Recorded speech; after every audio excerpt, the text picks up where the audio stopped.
I don't know why I'm stressed out for this. Like, I'm, like, anxious to record with you right now. You should be. You should be. Okay. We just had to practice using 2 different mics and practice projecting our voices. Because he doesn't know how to do that. I don't know how to. I just don't have the energy to. Oh. Well, hello, lovely humans. Welcome back to another episode of the Lovely Humans Club podcast. Today, I'm interviewing / hanging out with arguably my favorite human. Debatable. You can't use visual humor on a podcast. Oh, it's a podcast. Yeah. Why are you recording the video then? Because I also post it onto YouTube. So, okay. But it's not going to translate for the podcast, for those that are just listening. Okay. That's weird. This is a weird dynamic. It's a weird dynamic. Yeah. You, like, want to talk with your hands and make eye contact with the camera, but, like, you can't do visual funny. But I can for YouTube. So you're welcome, YouTube. Call it a YouTube special. Basically, a couple weeks back, I asked if you guys had any questions, if we should do a Q&A together, and there was quite a few that came in, and so I have roped him into this. Because everybody loves me. Well, I mean, you are quite fun to be around. All right, do we just jump right into it? Yeah. All right, there we go. Give me a question. Okay. And by the way, I did not prepare at all. I offered to let him see the questions. I refused. It's way more organic if I just respond, shoot from the hip. What's your favorite part or thing about Vlogmas? Oh.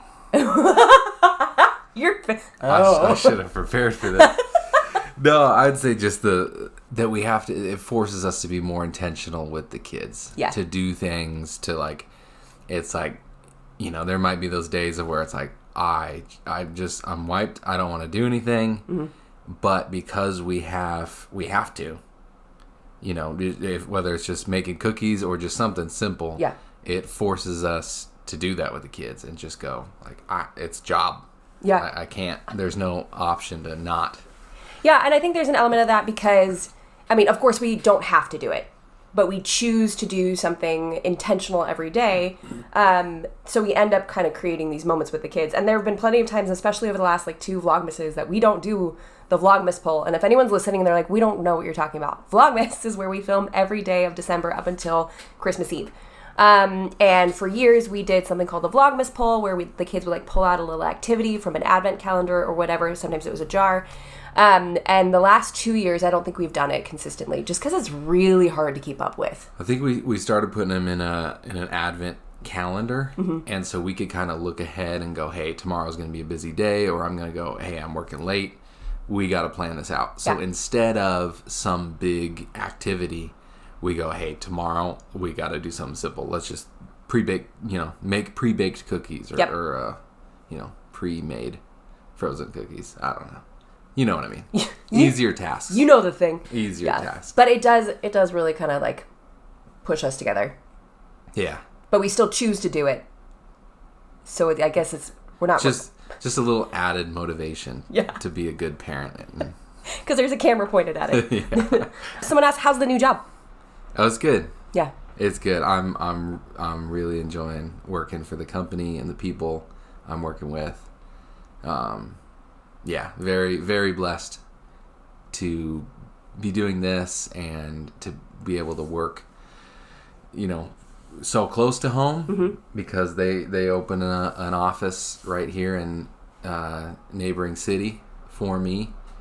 So yeah, I could not be happier with it, and I'm happy to be kind of, I think with my experience and it being relatively a new company. Founded in 2009, which is young for construction. Yeah. Yeah. So I'm honored that they do involve me in some upper decisions and look that we will potentially grow Texas, and I will be a big part of that. Yeah. And what is it that you do if they haven't been following along and they might not have heard? Oh, I'm a project manager for a general contractor, and we do commercial construction. So basically, project managers are stressed out all the time. It's been a very stressful job, and it's just now you're in a lull because you don't have 72 jobs at once. Yeah. Project management is a thankless position, and everyone looks to you for answers, and everyone comes to you with problems looking for a solution. And there's a reason why project managers get paid better than most, because it is stressful and thankless. Yeah. But luckily, I think companies recognize that, and especially this company, and they put checks and balances in to try to eliminate some of that. So I'm thankful to be where I'm at. Yeah, it's been a really good job for us, especially in this season for me, where my income is down generously, like no paycheck down. So it's been good to, he's got a big boy job because you were home with us and the kids for a long time. So I think it's provided you with a big sense of value and purpose, even on the days that's been really stressful. So I think it's been good, although we miss you. I'd love to hear Elias' side of you guys getting together. No, you don't. Yeah, I don't know. I was getting together. Yeah, it's definitely not going to be as romanticized as your version, whatever you've told. But so we met, and I can help you out. You don't have to answer all of this by yourself. Okay. Yeah, it's just more of like, I think what you thought, why you picked us, that kind of stuff. Where that's a perspective I can't provide. You don't need to have historical accuracy. Okay. Yeah. But so I got laid off from construction company in 2009 after the market crash of 2008. So I had a little lull where I was working at Starbucks and Kohl's department store. And Jamie was a regular at my Starbucks, and she also worked at a drive-through Starbucks down the street. That was way more popular, so we always had to borrow product from your store. Yeah. Yeah. Mine was, I got paid the same and, worked a lot less, so it was great. Turns out that we happened to have the same group of friends, but when they would all go out at night, I would just go to sleep at like 9 o'clock, like a normal human being. And then I think you saw a picture of on Facebook. Okay, me and friends, and was like, how do you guys know Elias? And like, we've been friends since high school. He just goes to sleep at 9 o'clock. So yeah. So we kind of made that connection, and then started talking and hanging out, and went from there. The rest was history. No extra embellishment needed. Nope. Ooh, what's your favorite thing about your kiddos? Oh, they're hilarious. They're so funny. Yeah, their humor is for sure my favorite, because they are carbon copies of me and my humor. I love them because they're just like me. Yeah. Well, they're funny. Yeah. I mean, and it just comes so natural to them. It's just fun sometimes where we'll just feed off of each other. Oh my gosh. And then just annoy the heck out of Jamie. And Jamie will just be like, I need a break from all you guys. I gotta go. And she'll leave, and we'll just be like, that was really funny. Good job, guys. They're pretty funny. Livy is, she's really good with like witty comebacks, to the point that now it's like sometimes too sassy. So that's what we're now working on correcting a little bit. But she's very quick. So I think that will bode really well for her future. But for now, it's just a little bit, do not click that off kit. This is not time for fidgets. He picked up a tripod, but it's the one that like is broken. So it's going to make clicking noises in the background. Absolutely not. And then Isabella is very smart. You said favorite thing, not all your favorite things. No, like favorite thing about each one. Yeah, my favorite thing about each one is their humor. They're all funny. Yeah. Well, I could go on like a whole list of each I'm kid. taking a turn saying my favorite thing. Oh, I thought you were interviewing me. No, it's not just about you. I'm the guest, though. You're always on here. I feel like it's more of like a parenting recording. Oh. Like an interview, and less of like the Oli show. Oh. Fine. Do you want it to be the Oli show? No, it doesn't have next to question. Be. No, it's all right. Was the transition from single motherhood to married and parenting together difficult? Oh yeah, this is definitely a question just for you. Single motherhood was fine. I handled it like a champ. You did great. You did really good. Yeah. I think for me, I'd always wanted someone in the father's position, so I tried to. Needed.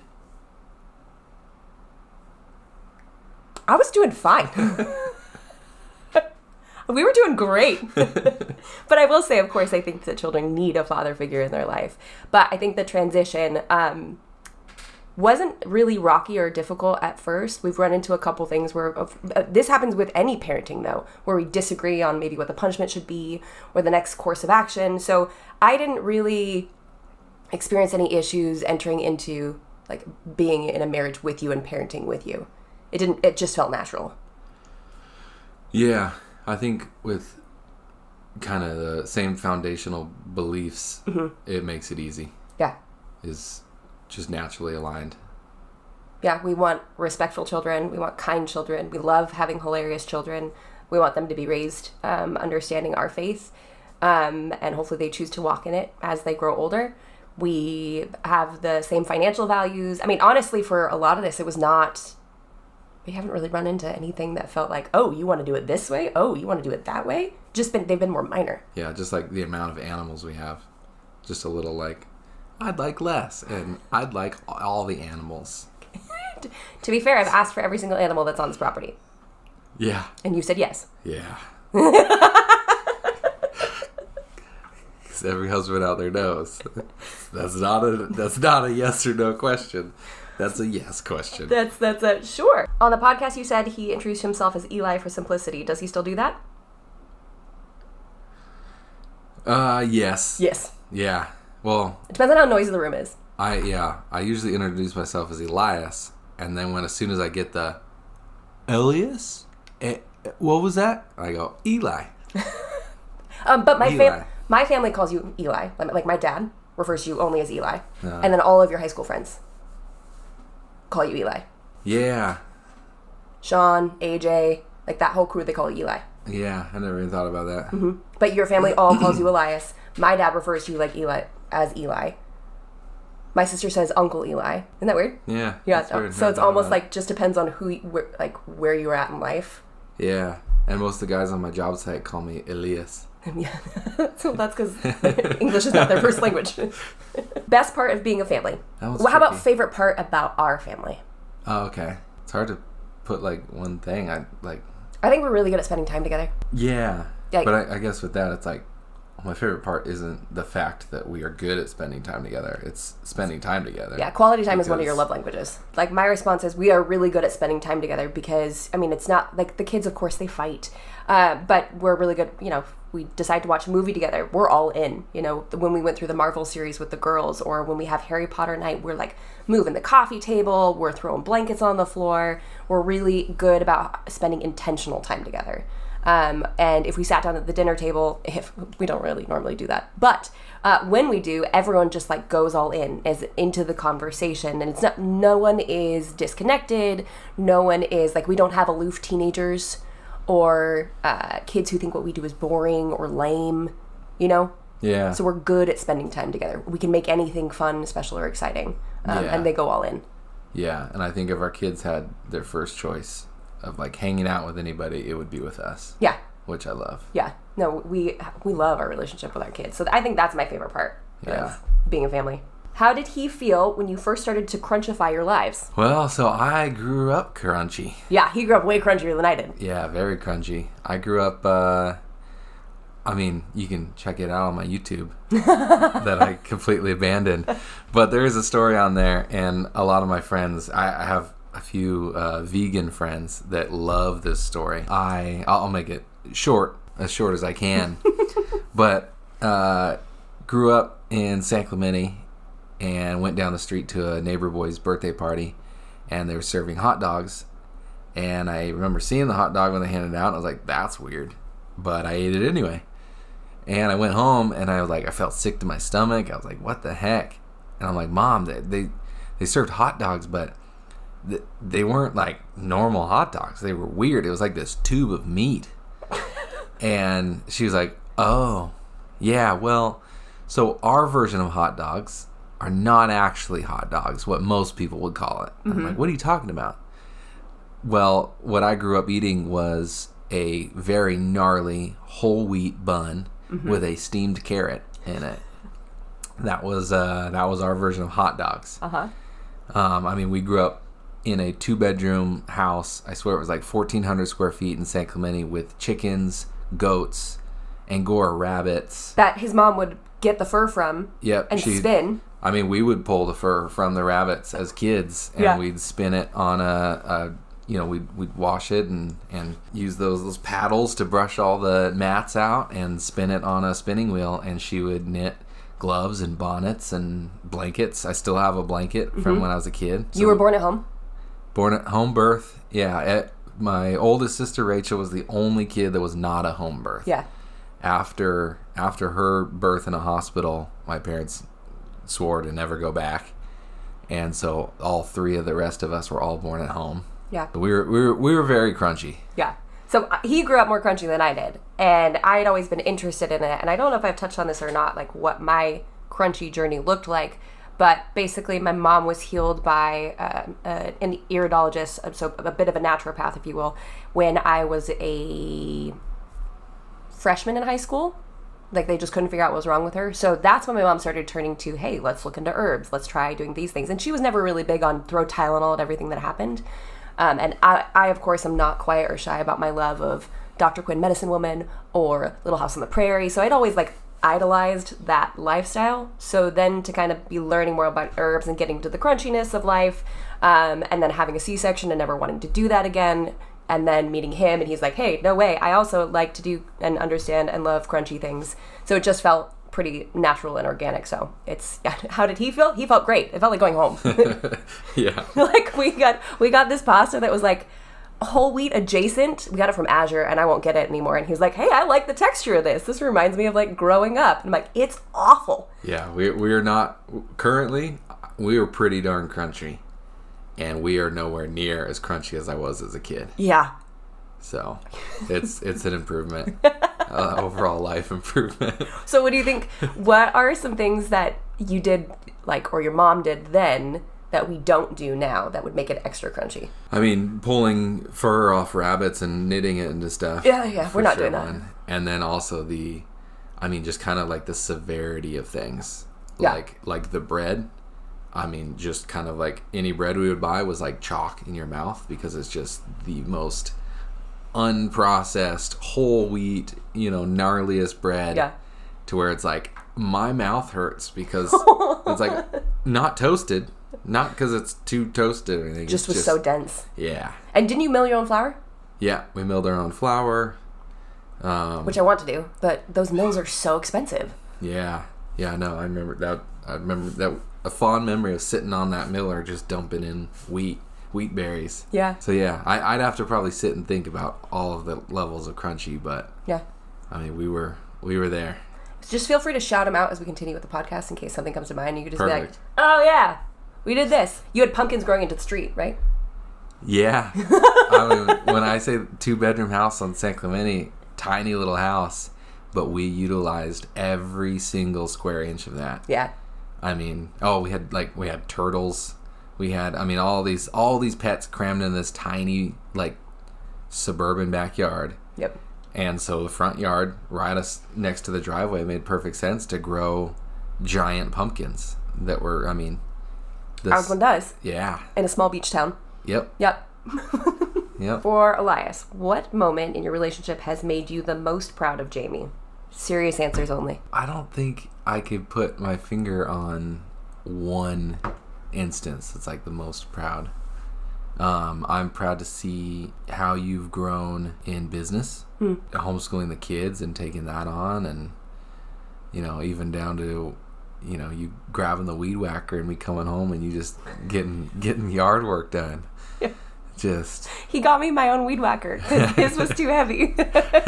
So he got me a battery operated one, and I was like, listen, it needs to be weed whacked. He's going through health stuff, which we can probably touch on in a sec, but so it's just been his energy. He doesn't have any energy, and so it reaches a certain point where I'm like, okay, it's got to get done.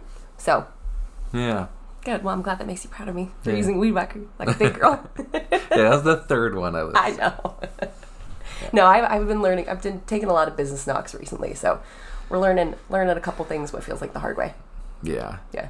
Yeah, and I'd also say that, I guess, going back to the crunchiness is you being willing to dive in and just go for it. Because thinking about other people, there's I have friends that are, allergic to it, of trying to just see a different perspective and actually dive in and go, wait, Yeah. There is alternative solutions. Yeah. I think we're both researchers. Yeah. For sure. There are certain things that like will cripple me and there's certain things that will cripple you, and luckily we can cover each other well. Yeah. So like there's some admin stuff that you're like, I can't do it, this is stressing me out. And I'll be like, oh, it's fine. And there's some things that overwhelm me, like like any sort of tech research, I'm not touching it. I just like lob it your way. Yeah. Yeah. Then there's some admin stuff that neither of us like, so it never gets done. Hey, it's fine. Well, I know this was specifically just for you, but I will say that in this last season of life, watching the like easier seasons and then the harder seasons of this new job and the mental work that you've had to put in to like figure out how to take on this new role, because you haven't been a PM before. You've worked in construction your whole life, but you've never taken on this role. And so to watch you do this so well and so successfully, and the numbers that you're able to achieve and the training that you're able to put in, because you genuinely want to do an incredible job. You're not satisfied with doing subpar. You're not satisfied with meeting the status quo. You want to put forward your best foot always. And so I think also learning that balance of, in a salaried position, if things are a little easier and like being able to come home 30 minutes early or whatever, I think that's been big growth for you. And then to see you in a position that has been more stressful than previous positions and still handle it with that like undying integrity, I think is an incredible thing to watch. And I think it's a really good example for the kids, for sure. Oh, thanks. I love you. I love you too. Your health stuff. So, yes. Is that a question? Please groan really loudly into the microphone. That? No, that's not a question, but we were touching on it previously. Gotcha. So, you've been dealing with unbelievably crippling, painful fatigue for, I would say, arguably for our entire marriage. It's just continued to get worse. Yeah, I'd say even before that.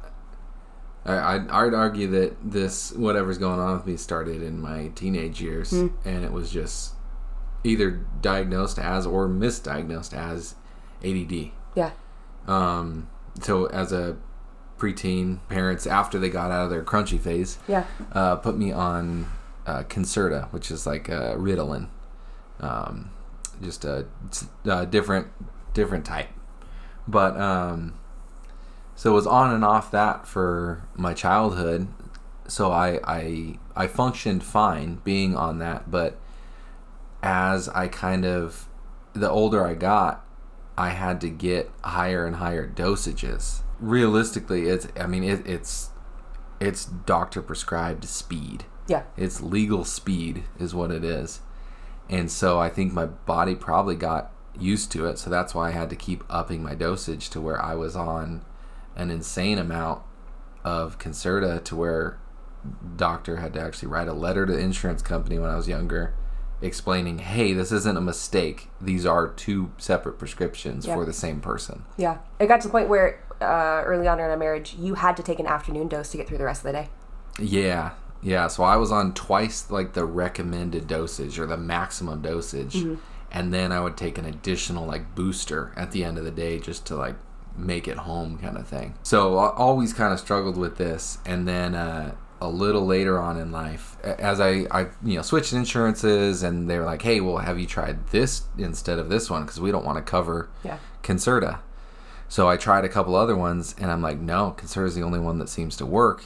And then I realized that Concerta is the only medication that treats ADD and narcolepsy. So then went down the rabbit trail of, am I narcoleptic? Because there's plenty of times where I just fall asleep behind the wheel. Yeah. One occasion where I wasn't even tired and I just fell asleep behind the wheel. And I'm like waking up, going up on the curb and not going, what the heck just happened? I wasn't tired a second ago, but I fell asleep. Which is frightening. Yeah. So just weird. So Jamie gave me a, at-home test to see if you're narcoleptic, and I took it and I was like 98% positive that I was narcoleptic. Didn't really explore that further, but so it stayed on it for a little bit, but then realized, the side effects of that are just awful. Yeah. The sweats, the night sweats, the heart beating out of my chest. And we were paying out of pocket for it at this point. So we were paying $900 a month because none of the other medications were working. So we're like just under $1,000 a month for this one medication, just basically speed. And then you are just, the side effects were gnarly. I mean, the night sweats, it was like worse than anything I experienced postpartum. Yeah, it was gnarly, and it was just, I kind of came to the conclusion, I'm like, I don't want to be on this. Yeah. The side effects do not seem to outweigh the issues or the positives. So I was like, we gotta figure out how to treat this naturally. Mm-hmm. So, got off of it. I've been off of it for a while. If I get enough sleep and I take the right pills, like ginkgo biloba and, vitamin B's and Shilajit and ashwagandha and like natural supplements and stuff, it helps. Yeah. I don't fall asleep behind the wheel. So, great success, but I'm still always exhausted. Yeah. So most recently it was just like, okay, we have to actually, seek professional help. Yeah. So my sister and my dad have both used this naturopath in Colorado, and luckily she was willing to see me remotely. And so talked to her, went through everything. We've done a blood test, and she analyzed it, gave me supplements for that. After the blood test, also took a sleep test, mm-hmm. and then next test is a stool sample. So about to do that one, I sadly had to get on antibiotics because I was supposedly a week away from sepsis, which is a whole nother story there. Okay, but we can't just like leave that there because Yeah, well, so okay, well, let me explain from my perspective. So he appeared to have injured somewhere in his glutes. My butt cheek. I was trying not to say the word butt on the podcast. And it hurt to sit and it hurt to walk, and it was like a tangible bulge. And I thought it was Well, it started as what felt like a pimple. Yeah. And then it started to get worse, and I was like, now it feels like a bruise. Like I bruised my tailbone, but that's not my tailbone. Right. It's like the underside of my pelvis bone. So I'm researching, like we talked about earlier, I'm researching like crazy. I'm like, there's got to be something going on to this. And I thought it was ischial bursitis, which is there's like you can form a sac on the back of your sits bone. So the bone that you can literally feel as you're sitting down. And I was like, that's got to be it. That's the only explanation. Well, simultaneously, he's randomly getting fevers, like mild ones, or like getting the chills. And I'm like, what is happening? And we can't put two and two together. Yeah. Meanwhile, this lump on my rear is getting bigger. But for the ischial bursitis or whatever, the fix is stretches. So I get some stretches for my mom, who's, physical therapist kind of stuff, and I'm doing the stretches, and it's getting worse and worse, and the stretches aren't helping, and I'm like, oh my goodness, what is going on here? And then getting the fevers, and then finally a neighbor friend of ours, I'm like, hey, can you just check this out for me? Can you just check out my butt?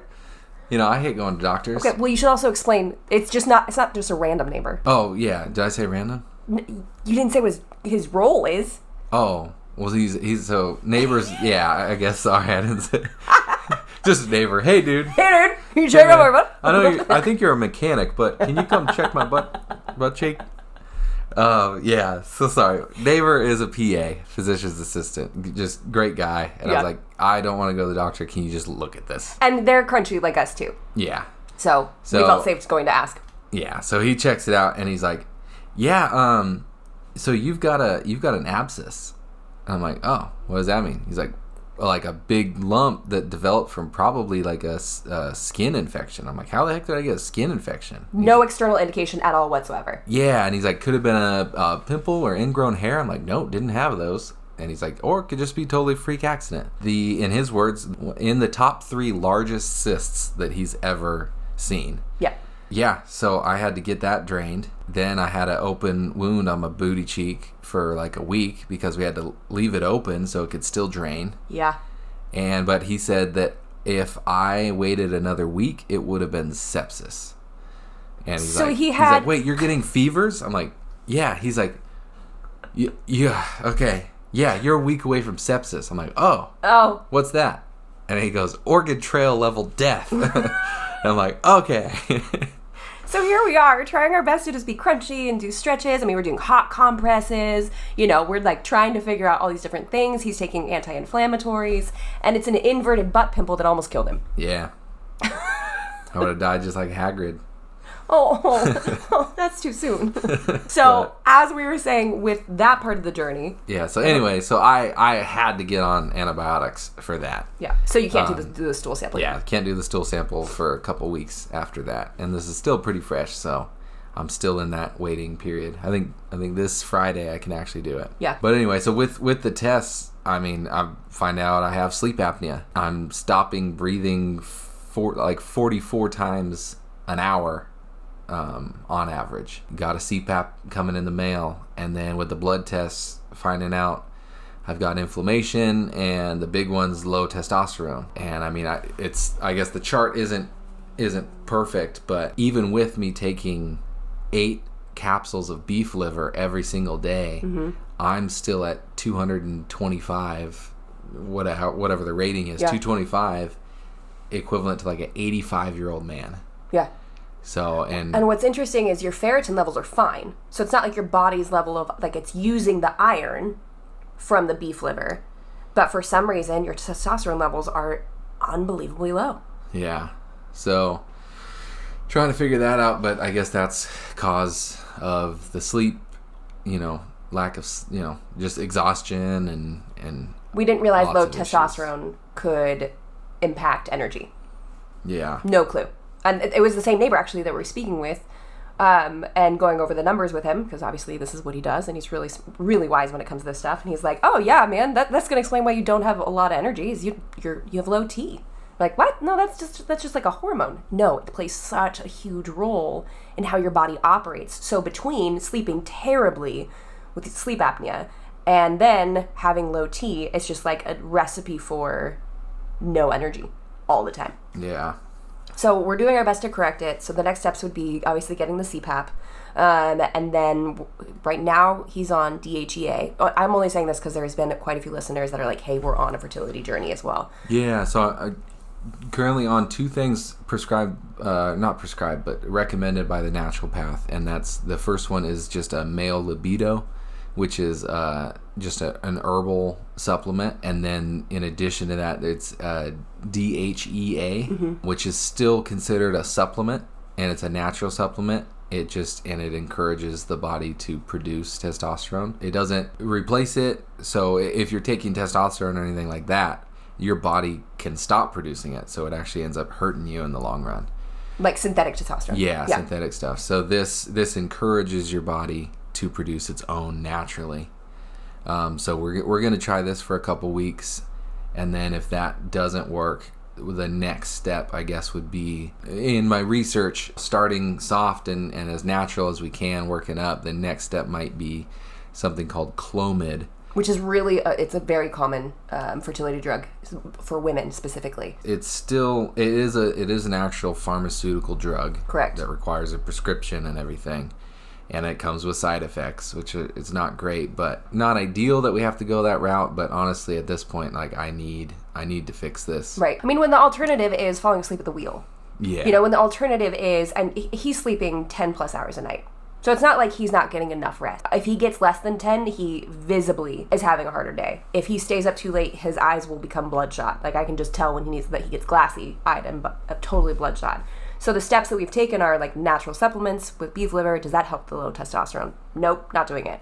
Okay, well, now we're going to try DHEA. If that doesn't work, then we'll incorporate Clomid, which also encourages the body to create testosterone, not like a testosterone shot, which will actually just give you straight testosterone, straight T. But then your body goes, oh, we don't need to make it. So it'll stop producing its own. Yeah, so I guess Clomid blocks estrogen from getting to the pineal gland. So it then, because estrogen and testosterone do this. Yeah. So by blocking the estrogen, it naturally encourages the testosterone production. Yeah. So that's next step. I honestly don't think I would ever go beyond that step.